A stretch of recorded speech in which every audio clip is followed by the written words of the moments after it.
Guys, may konting share lang ako sa inyo. Based on my experience magto 2 years na ako dito sa pag-reels or pag-vlog dito kay Facebook. Kuha ko yung 60 minutes viewed ni Meta na stream ads. Kaso may na-upload ako nun nga bawal, kaya na-restrict ako, kaya hininto ko muna guys. Kasi parang nawalan ako ng gana nun. Excited pa lang sana ako kasi yung mga video ko na kahit 300 views, nagkaka-earnings na. May earnings na talaga.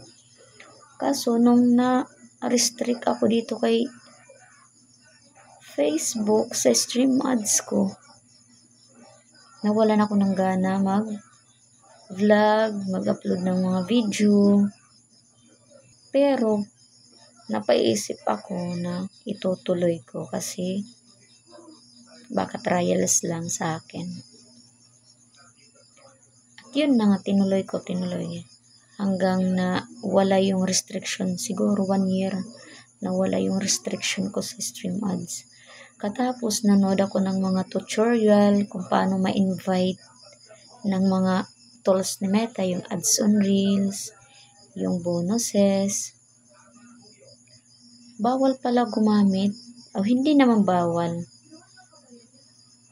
Pag gumamit ka pala ng music ni Meta, dyan sa library music niya, hindi ka talaga may invite.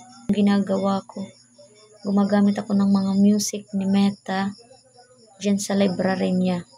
Pagkatingin ko sa mga video ko, may mga copyrights at dinilit ko yun. Dinilit ko lahat ng may mga copyright. Kahit mataas yung mga views ko dati, may 6,000, 5,000, dinilit ko yun. Nang pagka-delete ko, nilinis ko yung mga video ko.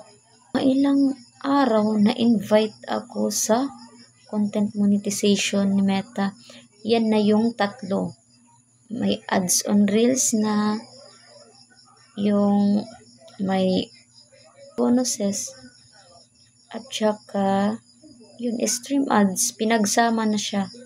Diyan ako na-invite nung nag-delete ako ng mga video ko na may mga copyright musics.